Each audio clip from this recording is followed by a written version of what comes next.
Welcome to special analysis. నేను రమా మండవ. ఈ రోజు అనాలిసిస్ లో భాగంగా మనం తీసుకోబోతున్న టాపిక్ ఏంటంటే బుద్ధా వెంకన్న కన్నీళ్లకు కారణం ఏంటి. బుద్ధా వెంకన్న టీడీపీ నుంచి ఎమ్మెల్సీగా కూడా ఆయన పనిచేశారు. మొన్నటి ఎన్నికలు ఎప్పటి నుంచో టీడీపీకి ఒక సాలిడ్ ఫాలోవర్ గా ఉంటూ వచ్చారు. అలాంటి బుద్ధా వెంకన్న మొన్నటి ఎన్నికల సమయంలో ఆయన టికెట్ కూడా ఎక్స్పెక్ట్ చేశారు, అది కూడా విజయవాడ వెస్ట్ నుంచి.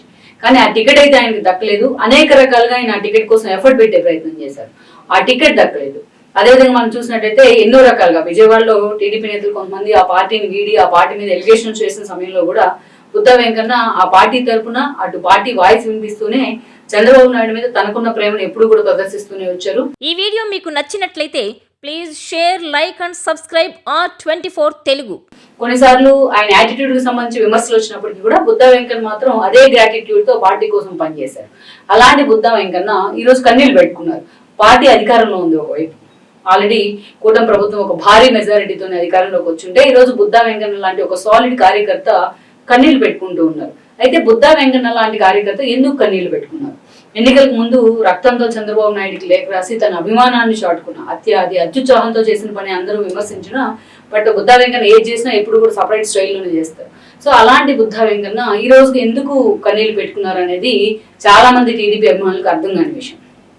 సో ఆయన ఒక సామాన్య కుటుంబం నుంచి అటు రాజకీయాల్లోకి రావడం కానీ, టీడీపీలో వాళ్ళ పదవులు ఆయన ఎప్పుడు కూడా ప్రత్యక్ష రాజకీయాల్లో ఒక ఎమ్మెల్యే గాను, లేకపోతే ఎలక్ట్ అయిన ఎమ్మెల్యే గాను, లేకపోతే ఎంపీ గాను పనిచేయకపోయినప్పటికీ కృష్ణా జిల్లా రాజకీయాల్లో తనకంటూ కూడా కొంత ఇమేజ్ అయితే ఆయన క్రియేట్ చేసుకోగలిగారు. పార్టీ తరఫున వెనక ముందు ఆలోచన చేయకుండా అదే స్థాయిలో ఒక స్ట్రాంగ్ వాయిస్ వినిపించడంలో బుద్ధా వెంకన్న ముందే ఉన్నారనుకోవాలి. సో ఒకప్పుడు చూసినట్టయితే బుద్ధా వెంకన్న పార్టీలో యాక్టివ్ అయ్యే సమయంలో కేసీఆర్ నాని లాంటి వాళ్ళతో చాలా అసోసియేషన్ ఉండేది ఆయనకు.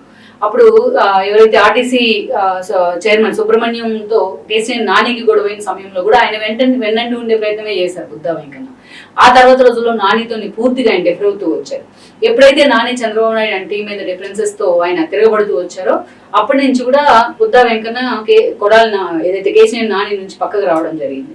ఇక అంతేకాదు అటు నాగుల మీరా లాంటి వాళ్ళతో కూడా ఆయనకు సాన్నిహిత్యం ఉంది. ఇంకా అప్పటి నుంచి కూడా కేసీఆర్ చిన్ని పార్టీలో యాక్టివ్ కావడంతో ఈ మొత్తం ఈ టీం అంతా కూడా బుద్ధా వెంకన్న టీం అంతా కూడా కేసీఆర్ చిన్ని వైపే మాట్లాడుతూ వచ్చారు అప్పటి నుంచి. ఇక అంతేకాదు గత ఎన్నికల సమయంలో ప్రత్యేకించి 2014లో ఆయన టికెట్ ఎక్స్పెక్ట్ చేశాడు. 14లో ఆ రోజు టికెట్ ఇవ్వలేని పరిస్థితి అక్కడ లోకల్ సిచ్యువేషన్ లో. అదేవిధంగా చూసినట్లయితే 19 ఎన్నికల్లో కూడా బుద్ధా వెంకన్న టికెట్ ఎక్స్పెక్ట్ చేస్తున్నారు. అప్పుడు కూడా ఆయన టికెట్ రాలేదు కానీ, బట్ అంత ముందు నుంచే పార్టీ ఖాతాలో వచ్చిన ఒక ఎమ్మెల్సీ స్థానాన్ని అయితే ఆయన కేటాయించడం జరిగింది చంద్రబాబు నాయుడు.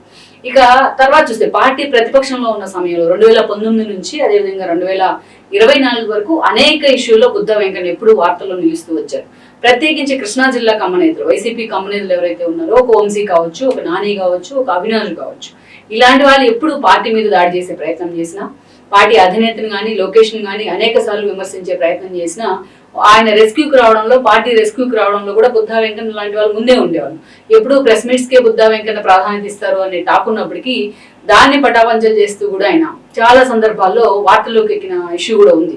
ఎందుకంటే లైక్ ఒక చిన్న ఎగ్జాంపుల్ మనం తీసుకుంటే, జోగి రమేష్ లాంటి వాళ్ళు ఆ రోజున అప్పుడు మంత్రిగా లేరైనా పెడన్ నుంచి ఎమ్మెల్యే అయి ఉన్నారు. సో సెకండ్ ఎక్స్పాన్షన్ జరుగుతూ ఉంది. ఆ టైంలో ఆయన చంద్రబాబు నాయుడు ఇంటి మీదకి వెళ్ళడం జరిగింది.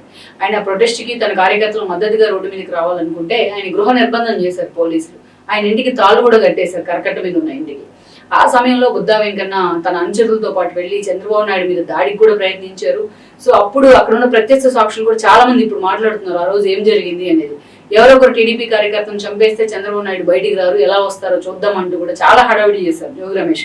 తను అనుకున్న దానికన్నా చాలా ఎక్కువగా అక్కడ ఆయన ఒక సినిమా డ్రామాని అయితే నడిపించారని అనుకోవాలి. అలాంటి సిచ్యువేషన్ కూడా ఆ రోజు బుద్ధా వెంకన్న వెళ్ళడం జరిగింది. వాళ్ళ అనుచరులను అడ్డుకునే ప్రయత్నం జరిగింది, ఆయన మీద దాడి జరిగింది. ఇలా అనేక ఇష్యూలో బుద్ధా వెంకన్న ఎప్పుడు వార్తల్లోనే ఉంటూ వచ్చారు. ఒక వంశీని టార్గెట్ చేయాలన్నా, ఒక కొడాలి నాని టార్గెట్ చేయాలన్నా బుద్ధా వెంకన్న ఎప్పుడు కూడా తన వాయిస్ ని వినిపించేవారు పార్టీ తరఫున. గతంలో కేసీఆర్ నాని లాంటి వాళ్ళు ఏదైతే కాసన వాళ్ళు ఏర్పాటు చేసి టీడీపీ శ్రేణులు అక్కడికి వెళ్తే వాళ్ళని అడ్డుకునే ప్రయత్నం చేస్తే బుద్ధా వెంకన్న లాంటి వాళ్ళు చాలా సార్లు ఆయన డినే చేస్తూ వచ్చారు. ఒక కొడాల నానిని, వంశీని, మిగతా నేతలు, కృష్ణా జిల్లా కమ్మ నేతలు ఎవరైనా టీడీపీలోంచి భయపడుతూ ఉంటే వాళ్ళని టార్గెట్ చేయడానికి వాళ్ళందరి తరఫున కూడా బుద్ధా వెంకన్న మాట్లాడిన సందర్భాలు అయితే ఉన్నాయి చాలా సార్లు. పార్టీ బుద్ధా వెంకన్న ఎప్పుడు కూడా కొంచెం ఎక్కువ చేస్తారు ఏ విషయంలోనైనా ఒక పేరు ఉన్నప్పటికీ కూడా, బట్ చాలా సార్లు పార్టీ వాయిస్ వినిపించడంలో ఒక కరుడు గట్టిన కార్యకర్తగా మాత్రం ఆ పార్టీ కోసం పనిచేశారని అనుకోవాలి. ఇక పర్టికులర్లీ కేసీఆర్ నాని ఎపిసోడ్ లో ఎప్పుడైతే ఈ టీం అంతా కూడా కేసీఆర్ చిన్ని వైపు ఉందో అప్పటి నుంచి కూడా నానికి ఆల్మోస్ట్ వీళ్ళంతా కూడా సాఫ్ట్ టార్గెట్ అవుతూ వచ్చారు. కానీ అదే సమయంలో నానిని టార్గెట్ చేయడం, ఆయన పార్టీలో ఉండే పార్టీ మీద విషయం చెబుతుంటే కేసీఆర్ నానిని కూడా టార్గెట్ చేస్తూ ఎప్పుడు వార్తలో ఉన్నారు బుద్ధా వెంకన్న. ఇంకా అంతేకాదు ఈసారి మాత్రం 2024 ఎన్నికలు వచ్చేటప్పటికే తను టికెట్ ఎక్స్పెక్ట్ చేశాడు. చాలా సార్లు ఆయన విజయవాడ వెస్ట్ టికెట్ తనకు కావాలంటూ కూడా మాట్లాడడం జరిగింది. ఎన్నోసార్లు ఆ టికెట్ గురించి తన మనసులో ఉన్న మాటను బయటపెట్టే ప్రయత్నం చేశారు. తనకు టికెట్ ఇవ్వాల్సిందే అని కూడా ఒక దశలో డిమాండ్ చేశారు. బట్ చిన్ని లాంటి వాళ్ళ సాహచర్యం తనకు లాభిస్తుందని అంచనాలు వేశారు. కానీ మొన్నటి ఈక్వేషన్ లో కూటమి ఏర్పాటు చేసి వాళ్ళు ముగ్గురు కలిసి ఎన్నికలకు వెళ్ళిన సందర్భంలో ఆయనకు బుద్ధ వెంకన్నకి టికెట్ దక్కిన పరిస్థితి అయితే లేదు. సో విజయవాడ వెస్ట్ నుంచి ఎవరు ఊహించిన విధంగా సుజనా చౌదరి రంగంలోకి దిగాల్సి వచ్చింది. ఈ క్రమంలోనే ఇండిపెండెంట్ గా ఆ రోజున బుద్ధ వెంకన్న కానీ మిగతా నేతలు టికెట్ ఎక్స్పెక్ట్ చేసిన మిగతా నేతలు కూడా సుజనా చౌదరికి ఆబ్వియస్ గా సపోర్ట్ ఇచ్చిన పరిస్థితి. ఎందుకంటే మిగతా నేతలాగా ఆయన కాంట్రవర్షియల్ కాదు కాబట్టి పార్టీ ఏదైనా. సో దెన్ సుజనా చౌదరి గెలుపులో కూడా వీళ్ళందరూ కీలకంగానే పనిచేశారు. అటు నాగుల మీరా కానీ ఇటు బుద్ధ వెంకన్న కానీ. సో ఈరోజు సుజనా ఎమ్మెల్యేగా కూడా గెలుచున్నారు. అయితే ఇదే సమయంలో చూసినట్లయితే ఈ రోజు బుద్ధ వెంకన్న పార్టీకి ఎన్నికల ముందు చూస్తే చంద్రబాబు నాయుడు కోసం రక్తాన్ని చిందించి మరి ఆయన బర్త్డేకు పార్టీ కార్యక్రమాల్లో లేఖలు రాయడం కూడా జరిగింది. ఎన్నోసార్లు చంద్రబాబు నాయుడు విగ్రహాలకు పాలాభిషేకాలు చేస్తూ వార్తల్లోకి ఎక్కారు. అయితే ఒక పదవి రావడానికి పార్టీలో ఇదంతా క్రైటీరియా అని అంటే ఇదంతా క్రైటీరియా కాదు. సాలిడ్ గా పార్టీ కోసం పనిచేయడమే క్రైటీరియా అనుకోవాలి. అలా చూసినా పార్టీ కోసం వాయిస్ వినిపించడంలో చాలా మంది కంటే పార్టీలో ఉన్న నేతల కంటే కష్ట సమయంలో వాయిస్ వినిపించడంలో బుద్ధ వెంకన్న లాంటి వాళ్ళు ముందే ఉన్నారనుకోవాలి. అందుకే ఎప్పుడు కూడా ఒక ఎమోషన్, ఆయన ఎప్పుడు మాట్లాడినా ఒక ఎమోషన్ తో మాట్లాడుతూ ఉంటారు. ఎన్నోసార్లు అలాగే మాట్లాడుతూ కెమెరా ముందుకు వచ్చిన సందర్భాలు ఉన్నాయి. అదే ఎమోషన్ తో ఈ రోజు బుద్ధ వెంకన్న కన్నీళ్లు పెట్టుకున్నారు. పార్టీ అధికారంలోకి వచ్చి 2 నెలలకు పైగా కావస్తుంది.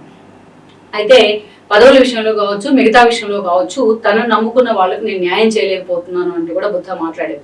అంటే ఇంకా పూర్తి స్థాయిలో ప్రభుత్వం కుదురుకున్న తర్వాత బుద్ధ వెంకన్న లాంటి వాళ్ళని పక్కన పెడతారు చంద్రబాబు నాయుడు అని ఎవరు అనుకోరు.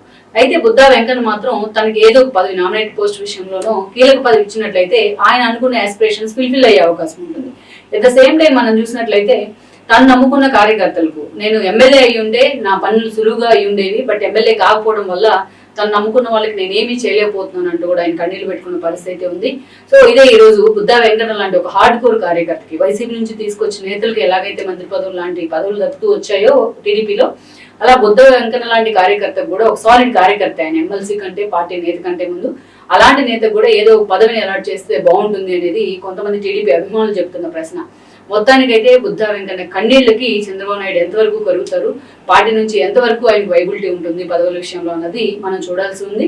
మొత్తానికైతే ఏది మాట్లాడినా ఏం చేసినా బుద్ధ వెంకన్న ఎప్పుడు వార్తల్లోనే నిలుస్తూ ఉంటారు. అలాగా బుద్ధ వెంకన్న కన్నీళ్లు పెట్టుకున్న తీరు మాత్రం నిజంగానే టీడీపీ కృష్ణా జిల్లా కార్యకర్తలు మాత్రం ఈరోజు డైలమాలో పడేసిందంటే అది ఆశ్చర్యం కాదు.